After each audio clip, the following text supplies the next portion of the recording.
छठी मैया तो भी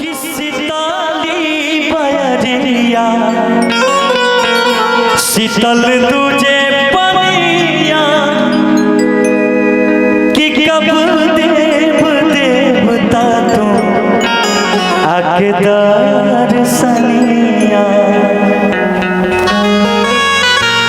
हो शीतली बयरिया शीतल तुझे पनिया कब देव देवता तू आके दर्शनिया जोरे जोरे फलावा सूरज देव घटवा पति भाई चढ़ावे ले हो जोरे जोरे फलावा सूरज देव घटवा पति भाई चढ़ावे ले हो जल बीच खड़ा होई दर्शन ला आशा लगाइल हो जल बीच खड़ा होई दर्शन ला आसरा लगावे ले हो जोरे जोरे जोरे फलावा सूरज देव घटवा पति भाई चढ़ावे ले हो जोरे जोरे फलावा सूरज देव घटवा पति भाई चढ़ावे ले हो जल बीच खड़ा होई दर्शन ला आसरा लगाइल हो जल बीच खड़ा होई दर्शन ला आसरा लगावे ले हो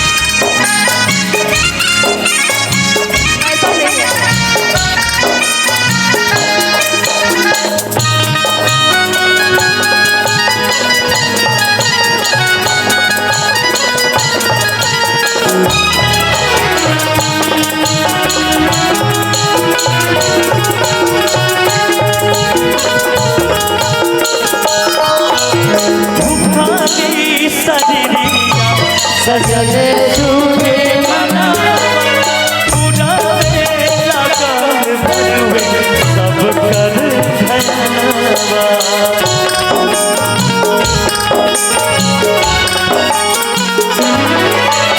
भूखली सजरिया सजल तुझे मना पूर्वे लगन भरवे सब कर धनवा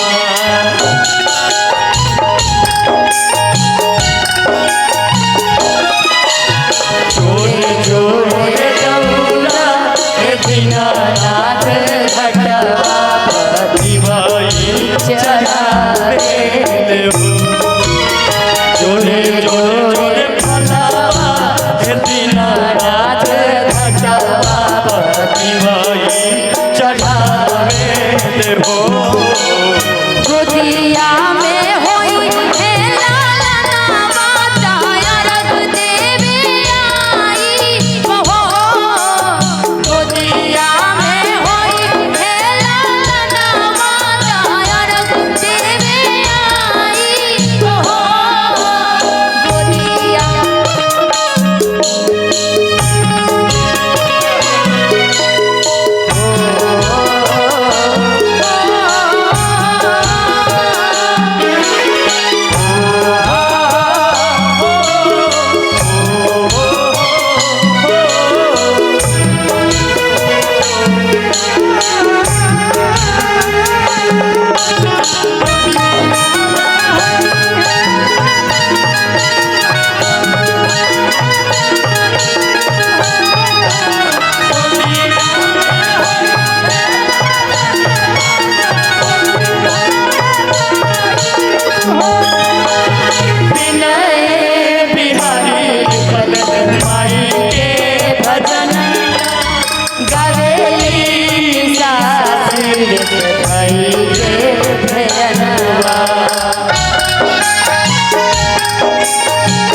दे ध्यानवा।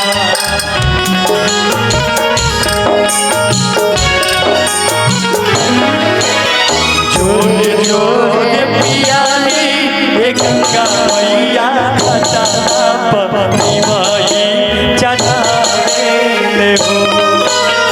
जोरे जोरे जोरे पियाली ये छठी माई घटा पतिवाई चढ़ावे ले हो। गोदिया में होई है बालका माता खुशी भराई बहो। जल बीच खड़ा होई दर्शन लाती लगावे ले हो। जल बीच खड़ा होई दर्शन लायस लगाई ले हो। जल बीच खड़ा होई दर्शन आसरा लगावे हो। कि गोदिया में होई है बालका माता कि अर्घ देव आई बहो। कि गोदिया में हुई है पलका बाता रख दे